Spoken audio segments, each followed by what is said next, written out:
Oh no, what happened? What happened? Oh!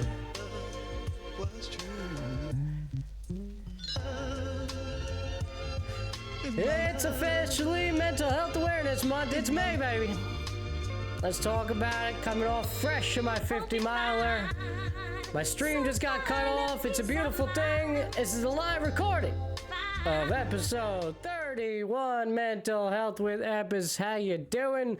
For the second time today, we'll try this while I'm live. And of course, if you're watching in post, please like, comment, share, and subscribe. I don't know what happened. I don't know if you were with me live just for a second ago. I started the stream. This actually happened to me before I started my stream.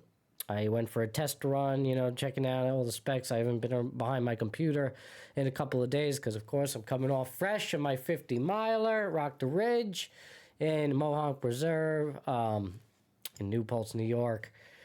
All right. And my computer just decides to crash on me. Then I'm streaming just a while ago for a good, I don't know, it was 20, maybe 30 minutes. And then the whole system just crashed on me again. So I don't know how long I have. I don't know if this is going to continue to work or whatever, but that's an issue. And keep showing up. All right, if you're here with me now on live on Twitch, on YouTube, I appreciate you. As always, keep showing up, the whole nine. It's weird. This is weird for me now because I don't even know if my recording, I don't want to start the whole show over. This is going to be a botched episode now, I feel like. But anyway, before I was breaking down my whole race and again, crazy race, 50 miles already. I'm my third time running an ultra marathon. I run road marathons about four times. This is my third ultra. So 7 big races overall. I've done some other small races, here and there. 5Ks, things like that. But it's been a while since I ran one of those. I'm kind of just sticking to the long distance ones at this point. What a race. For me, truthfully, it felt at one point like the stars aligned. The mental battle that I went through to get to that finish line, especially towards the end, the last 15 miles was a bit of a dark place for me. I was in a lot of pain. I felt like I did not have much left in the tank, and I kind of knew I didn't.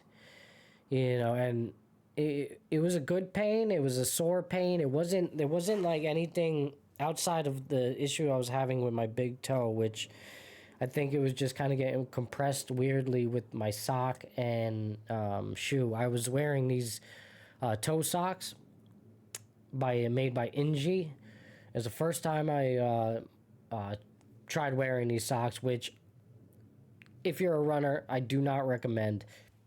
It's not a smart move because you could run into issues like this. Now, I was prepared. I did have backup socks in the event that I'd run into a potential issue. At this point in the race, I didn't even care anymore. I could have changed them at the last one, meeting Dorothy, and that might have actually benefited me. So I need to get better at helping me and helping certain circumstances. Because, man, even like a change of socks, it probably could change your overall effect and how you feel, because you just if I'm bouncing on that same type of sock and shoe for 35 straight miles, I wonder what putting on a new shoe. I don't wonder what. I've done it before in my previous race, which it's not something I did here. In this 50 miles, I used the same shoes, the same socks the whole time. I never changed any clothes. I shed some clothes early on. I used that on pullover, and that was good, especially through the miles in which it rained, because it rained about the first 15 miles of the race. So it was nice to have that little windbreaker on thing, and it's not waterproof by any means, but it is certainly something that will help you get through that type of weather. I don't know, for those of you that may be joining in with me now, or obviously whether or not I'm able to recover the file that I was recording already for this show, because my computer just so conveniently decided to crash on me, I will play a clip. I will play a clip of me finishing. You can hear the audio there. Yes, oh, God. I'll get this off. That's not mine. Yeah, I'm coming. There you go. This is me finishing. Excuse me. Dorothy getting pissed off with the people in their way, you know. Right there. It officially says 10:42:54 as I crossed that line, but apparently they got me at 10:44. I don't know how that works. Yay! So that's interesting, but look at the salt stains, man. Ooh. Crazy. Excuse me. I was, before, again, my recording got cut off. I was talking about everything that I was eating during the race. You know, I had salt tablets, 2. I don't know, like, the milligram or whatever on it, but 2, about 4 tablets per hour that I was taking. Not per hour. Wrong. Just about, I would say. But it was about 4 every, like, 6 to 8 miles. Okay, that was about the breakdown in terms of the salt intake. 4 tablets every 6 to 8 miles. Had about 1.5 to 2 liters of water on me at all times with 3 to 4 scoops of Tailwind that has carbs and electrolytes in them. So, you know, while I'm drinking, I'm still actually fueling up at the same time. I had 2 Uncrustables throughout the race. I had about 5 bananas throughout the race. I had about 4 oranges throughout the race. Drank a lot of Coca-Cola. I didn't mention that before on the previous recording. A lot of Coca-Cola. It's a very good pick-me-up, especially you need a little just, you know, sugar boost and kind of, you know, wakes you up a little bit. Coke is like the best, man. You know, there was like 1 or 2 aid stations that didn't have it, and I got a little upset. I was like, damn. Yeah, I was kind of expecting it. Yeah, I needed that little boost. I considered drinking Celsius out there, but I had a bad training run with it, and I tried it. I attempted it on a long run. I think it was a 13-mile run that day. It was either 13 or 20 miles, and I didn't like the way my heart was feeling after that. It was a little weird. I was having some weird symptoms, so I decided not to do it, you know, throughout this race. And let me tell you, when it came down to the fueling plan for me, you know, I think it was properly executed. I never felt like dizzy and dehydrated at any point. I wasn't like super nauseous. Interestingly enough, when I woke up, I was very nauseous that morning. The second I got out of bed, it was like 3:30 in the morning. I started dry heaving. And I think it was just nerves. Like, I was just so nervous to the point where I was, like, dry heaving and all that. And, like, I was all there mentally screwed prior to this race. You know, I'm just, like, I just remember telling Dora I didn't even want to eat breakfast, but I did reluctantly. I had, like, some boiled eggs and soft-boiled eggs and French toast, that's my normal, like, go-to breakfast before the race. And I just ate it. Reluctantly. I was like, okay, you know, I tried to eat as much as I could. But man, like, I don't know, for some reason I was just dry heaving. Once I got to the start of that finish line and we got going, I just felt in my element. I felt comfortable again. And it truly is my happy place. And I think that's where it starts to tie into the whole mental health aspect of things being, because it really, the reason why I started running and all this is because of my love for hiking and exploring, and this race in itself, this trail, and this preserve, the Mohonk Preserve specifically, is just absolutely gorgeous, and I truly hope it stays, you know, as native and as remote as it is now, because even now it is highly accessible, and there's a lot of walking trails, and it's I think probably overall is taking away from the natural like geographical area that once was. What they've able to do, and this is why I was running the race, is to raise funds to help maintain this preserve, and and also go into education and things like that. That overall help the surrounding areas. Lake Minnewaska. It's where me and my wife got married. So it's a very special place to us as well in that regard. So just having the privilege of being there and seeing the whole geographical makeup of the land and having experienced it all in one day, like you will do during a 50 miler. I mean, I ran every single inch of that place. All right, truthfully, if you look at my heat map, from the run on Strava, it's insane. Like just the amount of like area I've covered. Like you run everywhere in that preserve. Like truthfully, then there's trails, and not everywhere. There's actually a bunch of more like off trails like spots that you can go to, which is awesome. It's a fun place to explore. And it does have a bit of like a fairy tale-esque like feeling to it, which is kind of cool, especially when you're in the thick of the forest at one point, because there are certain trails that are not as like easily accessible and like gravelly and sand and dirt that you see me running like you did at the finish line. I'll show you here again. It's a lot of trails like this, but then there's when you're up on top of the ridge, there's switchback trails that are very bouldery and have a lot of tree roots and things like that, and that's where it starts to feel like fairy tale-esque. It's very cool that I found myself at times like wanting to just venture off onto like a different path, because like they were I would just be running and I'd say, oh, that looks like a cool path. Like if I was hiking, I would just get lost there the whole time, because truthfully you could just get lost walking around and finding like these fun little nooks and crannies and spots, and it's like probably a photographer's dream as well on top of that, because it's just so cool what you may come across and find in there.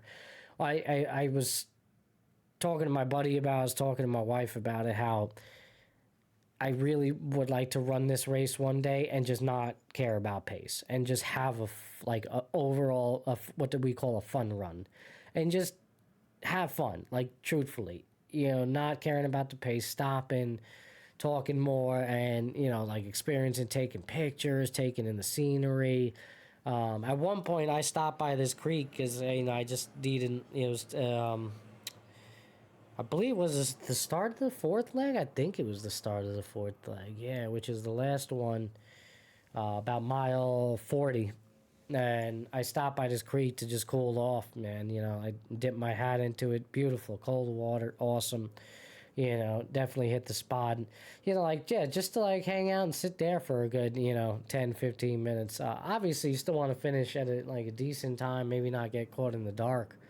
Because you can, if you're not careful and you take too much time, you will eventually there's not much about this. The mileage from the Testimonial Gateway to the ridge is about 1 point something, 1.3, 1.4. So then next thing you know, you're up into the woods, and you're pretty much on that ridge the whole time. And there's some there's definitely some spots at night that are gonna feel like you're a lot more remote than you actually are, because this whole preserve, it's kind of in a populated area, so the way it's designed is very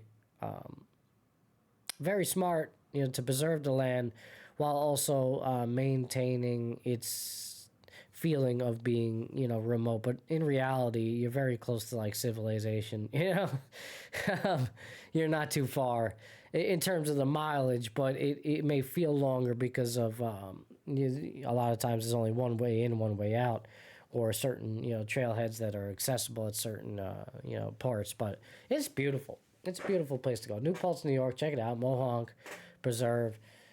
Donate to the charity. Donate to the what they do over there. I truly support it. I will. I don't think this is my last time running this race. I truly don't think it is. I love it there. I was like, My wife already asked me. She's like, "You running again? Next year?" I'm like, you know, I don't know. Like I might. I might. I don't really know. I want to.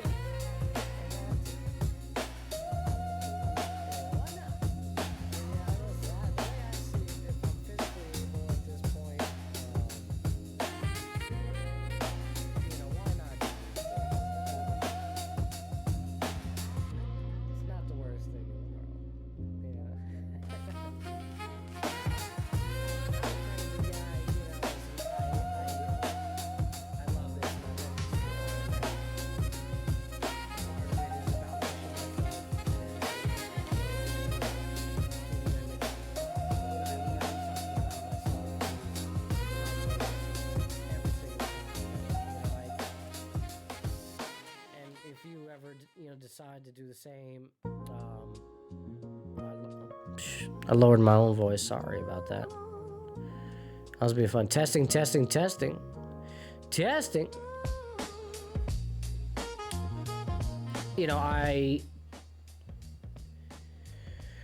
I want to continue to push myself and show my children that anything is possible. I had a lot of whys. A lot of reason why I was running this race, rest in peace, Kenneth Singletary, former, guest on the show, retired NYPD officer. I met him years ago on the job, and we stayed in touch over the years. Considered him a friend, and it was sad to hear his passing. Found out shortly about it, prior to this race, and that was also a big why, for me, going out there and just honoring him and dedicating this race to him. And I achieved that. I achieved my goal. I set out, to do what I wanted to do, man. I trained hard for it, and I'm proud of it. And it's kind of interesting, this is, something that will live with me for the rest of my life, and I'll be forever grateful that I've been healthy enough and fortunate enough to be able to do this, the supporting cast around me. But sometimes that support it isn't always there like you would expect it to be.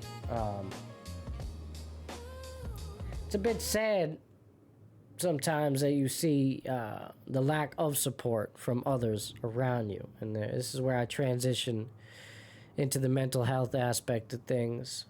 And again, May is Mental Health Awareness Month. All right, call 988 Suicide Life Crisis Lifeline.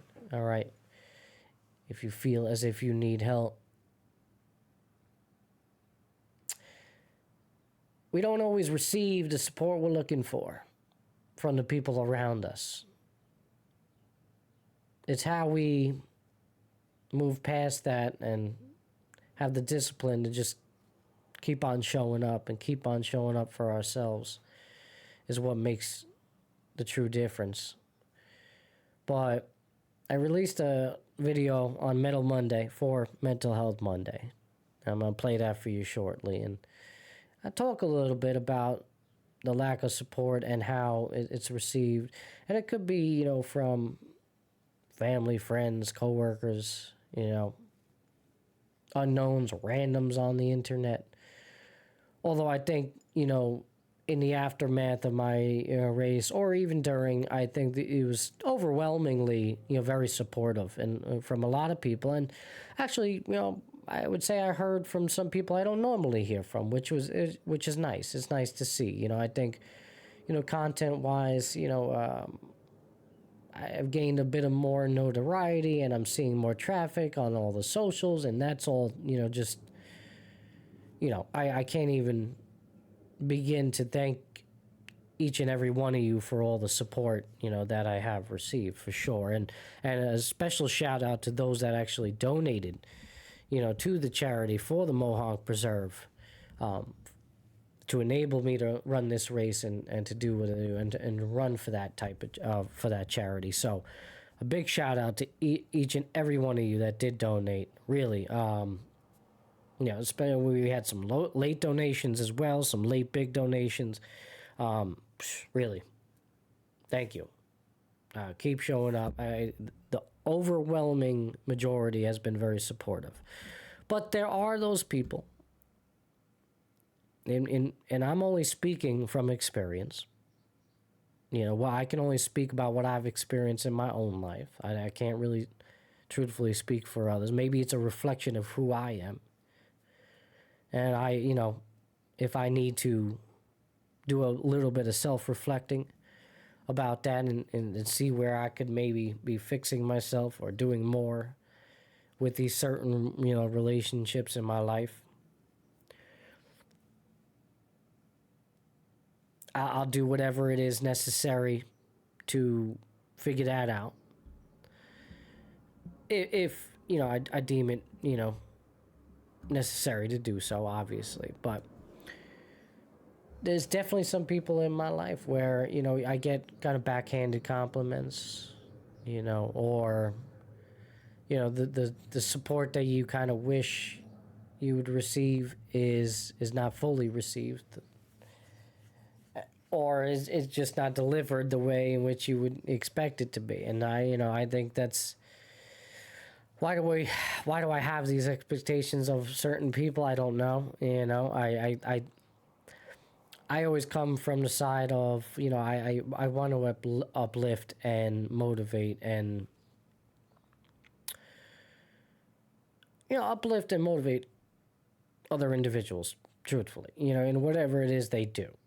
You know, whatever their craft is, doesn't have to be, you know, running marathons, things like that. You know, what if you're a content creator, I have nothing but love and respect until you give me a reason to, you know, dislike you or whatever. You know, like, I try to be overwhelmingly positive when it comes to that, or see people trying to better themselves or better their lives. I wholeheartedly want to support that. There doesn't need to be a good friend of mine. It's just whoever. It could be a random stranger I come across, have a conversation with, you know, hey man, good luck, you know, all the best, you know, like whatever. I never understood this you know, the hater tactic, you know, of just, you know, kind of these backhanded compliments, or, you know, others, you know, you get the idea from some people that they're not fully supporting you, that they, you know, especially when it comes to the social media stuff, you feel there's a lot of, you know, it's very telling of what people like and don't like, and what they share and don't share, and, you know, or what they choose to support, or how they even, you know, when it comes to me and running these marathons, it's often met with a lot of weird critique and criticisms. I think it's a good time. I'm going to explain the whole video right here. So before my computer crashes again, I think it's a good time to, you know, show this week's mental health video of the week and break down exactly what it is I'm saying. Everybody, happy Monday. All right, it's Metal Monday. Yes, I'm still wearing my medal. Okay, beautiful Metal Monday. Rock the Ridge. All right, the 2026 50 miler. I have something to say on this beautiful Metal Monday. What's wrong with people? I gotta say it. What's wrong with some people? You know, people are funny sometimes. You kind of get the idea that, you know, others want to see you succeed, and others just, you know, they rather see you fail and trip on your face. You know, what I did over this past weekend is something that 0.01, less than 0.01 of the population that has ever existed was able to do. Which is run less than 0.01. I think it was just 0.01. Right, that's crazy. They even think that. They even put that into perspective. 0.01% of the population has ever achieved that type of feat. And yet, oftentimes, it's met with this lack of congratulations, this bizarre criticism or critique of, like, why are you doing that? You know, or you're crazy. Oh, that's just a white person thing. I love that. We're going to talk about that in a second. What's wrong with people? A simple congratulations would suffice. Yeah, I am crazy. I think it takes a certain level of crazy to run an ultra marathon. But I'm damn proud of me and my accomplishments and what I'm able to do. And yeah, I got a regular 9 to 5. I may not have the most money in the world. None of that matters. And if that's significant to you, then so be it. But why are you so petty? Why are you such a hater? Even when it comes down to my worst enemies, and I really don't have them, but I like to see people succeed and do well in anything in life, and congratulate them along the way. Why is it that I get this type of response? Not just from one person, from a lot of people. I don't know, man. Keep showing up, man. And there you go. That is this week's mental health video of the week. And again, why are you such a hater? Why are you so damn petty? And then some people just want to see the world burn. And I think that's really what it comes down to. And, these people, they're definitely not your friends.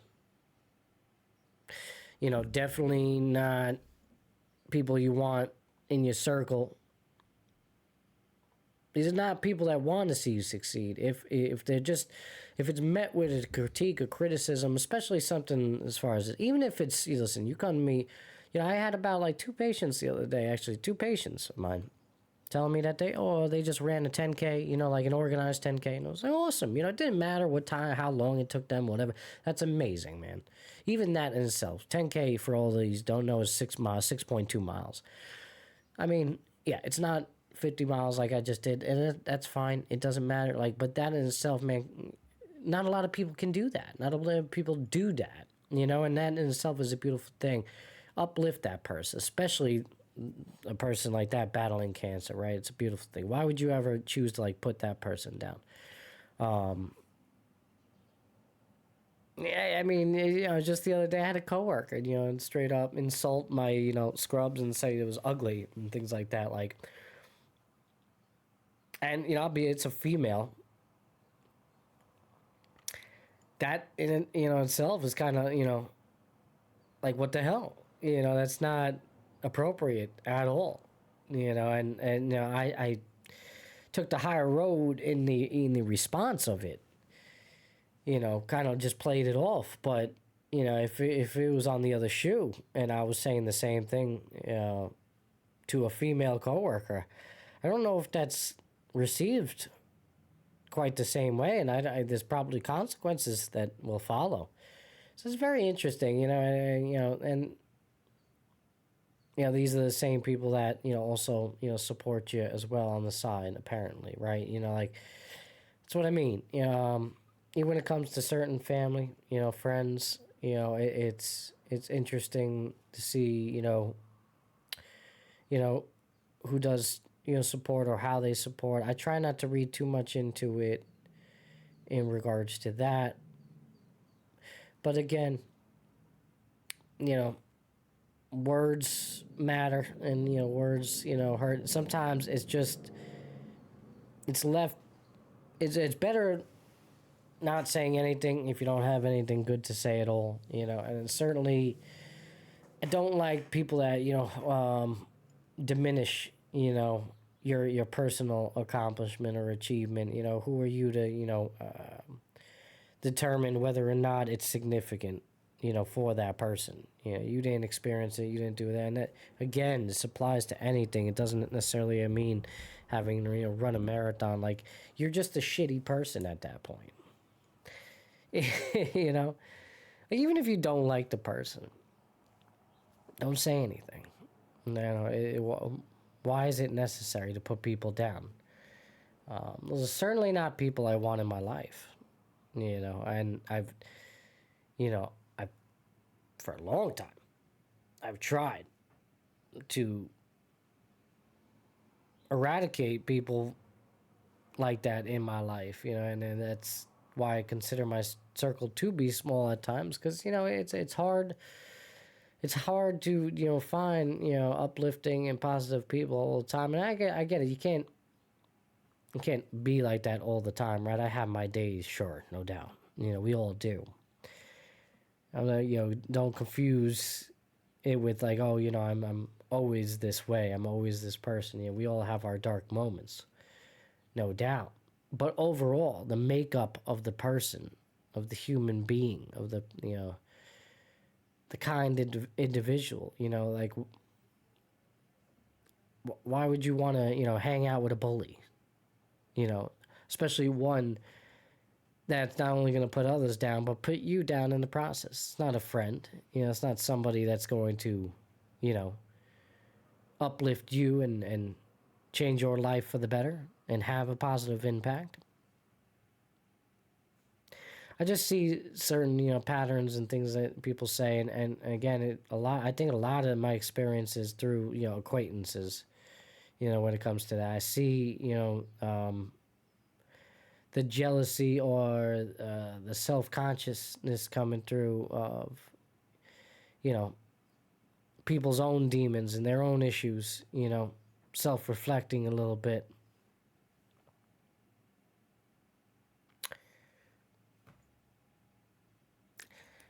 I don't know, man.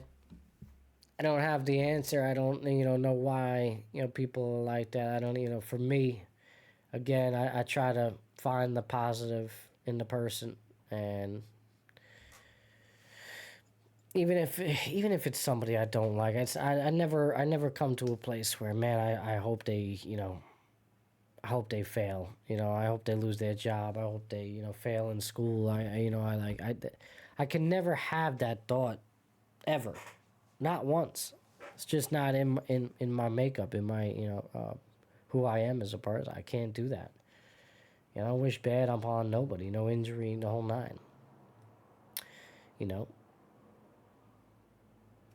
Knicks are playing the Philadelphia 76ers. I don't wish injury upon Joel Embiid, although I know it would help our situation, or Tyrese Maxey. It'd be terrible. All right.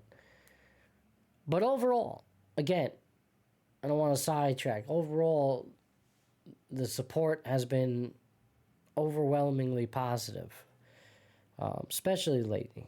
And this race in itself was overwhelmingly positive. I mean, not only did I go out and set out and accomplish my goal of running a sub-11 ultra marathon in a 50-miler, but I met a few people along the way, just which again, all the participants, all the volunteers, overwhelmingly positive in that aspect as well. It's very rare you're running into a volunteer and you have a negative experience or something like that. So it was just down to the race organizers, everybody at the testimonial gateway at the end, the ice bath experience. They had a sauna, they had a masseuse, the whole nine. It was great. My me going to war with myself and my own mental in those last 15 miles, especially in the last 4 miles. I had a good friend of mine, Kevin McCloskey, another ultra runner, called me twice throughout the race, and he called me in those last 4 miles and really helped me and came in clutch at a time where I needed him the most. I needed that extra boost of motivation. I'm confident, I would have gotten it done myself, without the phone call, but having that support in that type of moment and truthfully, helping me fight those demons in that late section of the race, it was huge. I'm actually trying to find a video. I have one video. I think it's right here. I think this is it. Yeah. I have a video of that as I would say I'm about 400 meters away from the finish line at this point. At a pen. What'd I say, 17 feet? Yeah, shut that off. Hold on. Do me a favor. Stand on that side, you mind standing over? God damn it. Facebook What playing I'm doing? stuff. I'm here to take a measure. Oh, fuck, I forgot my tape measure. Ah. You know what? Forget it. I've been doing this a long time. I'll use my eyes. Why is that doing Nice, that? Rob. Oh, yeah. Come on. Sorry. Technical difficulties. Pro streamer right here. Let's see. Okay.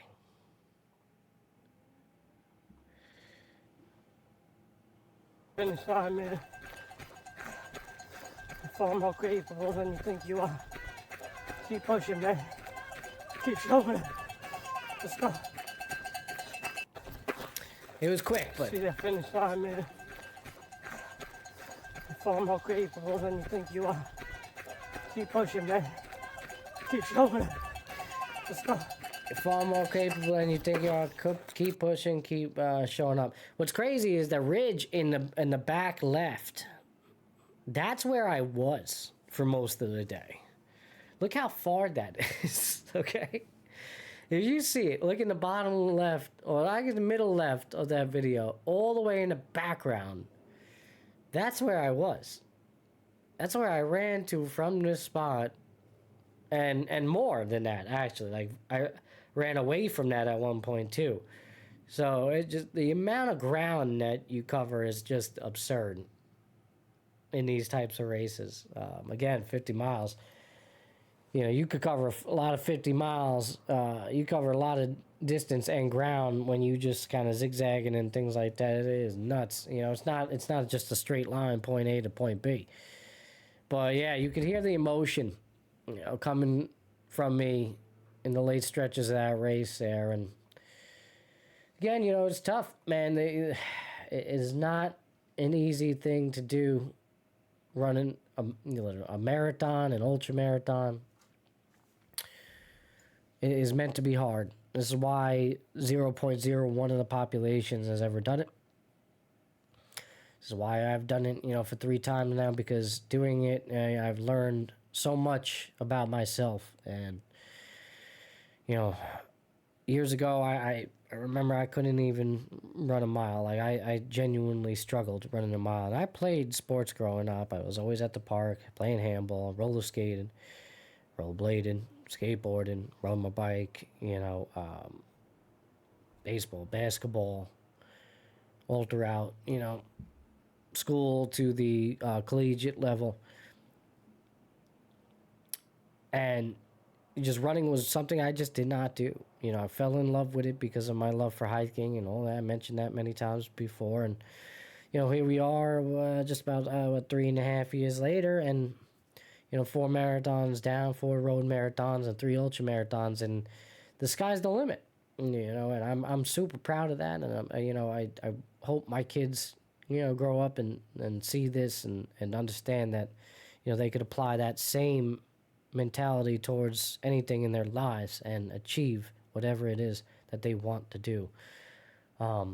Truthfully, I enjoyed every second of it, even in the moments of pain. I enjoy it. I truly do. It just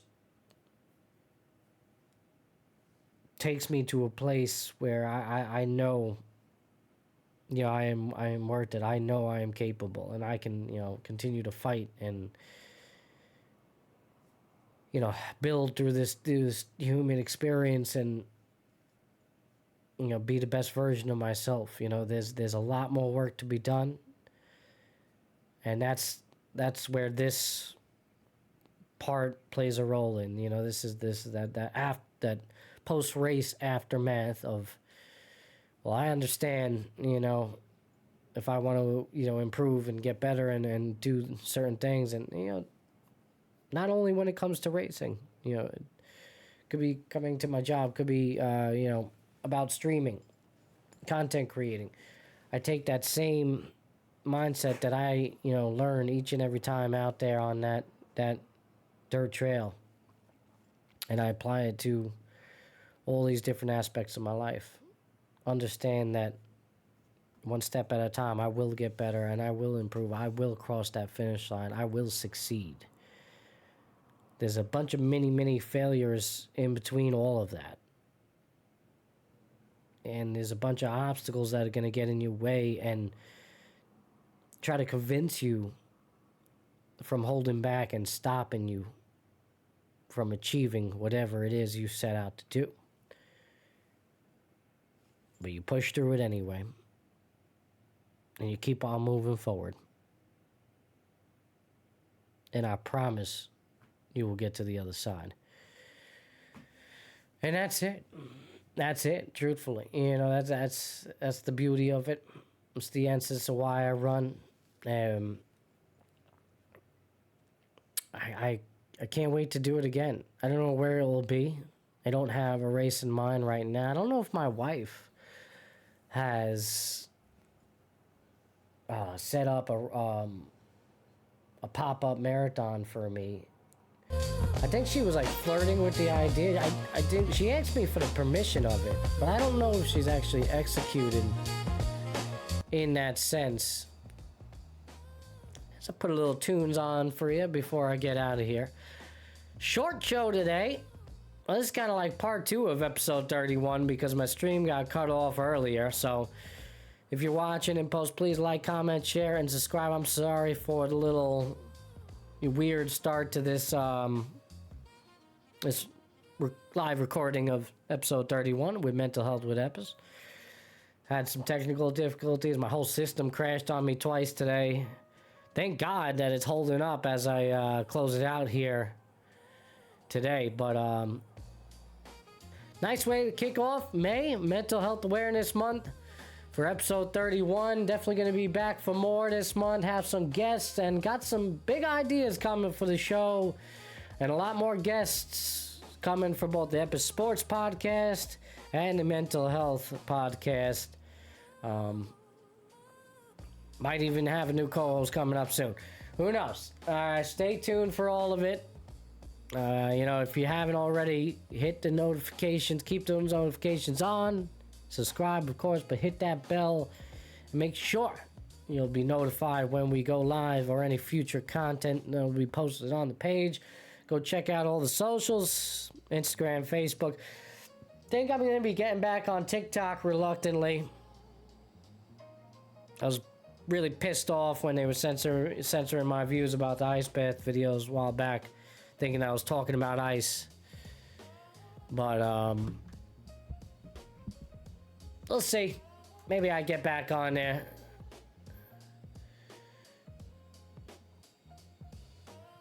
It was doing pretty well, a lot of those videos and all that. So we'll see how it goes. I'll keep you posted. Alright? But, don't go anywhere. I do have to get down and talk to my sports. I know I wanted to get the whole marathon situation off my chest and talk about it and tie into the whole mental health aspect of things. So that's why I decided to do that today. But, again, I will be talking about my Knicks. I will be talking about this series with the Philadelphia 76ers. You got LA OKC. You got a lot of good series going on right now. Minnesota, San Antonio. We're going to be talking about all of it. I'm definitely getting my co-host W. Dubois in there with me at one point this week, I'm sure. So stay tuned for all the updates, everything else. I hope you have a beautiful day today.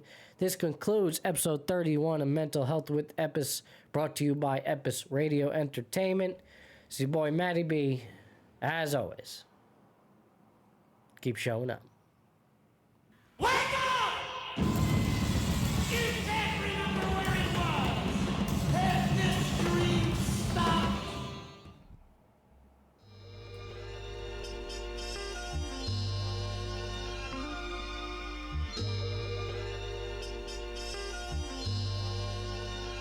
Hope you find some kind of peace of mind. Find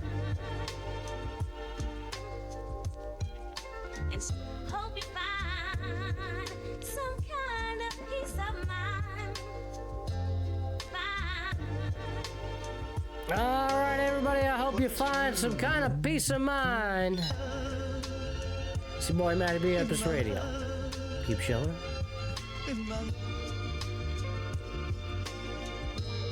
Hope you find some kind of peace of mind.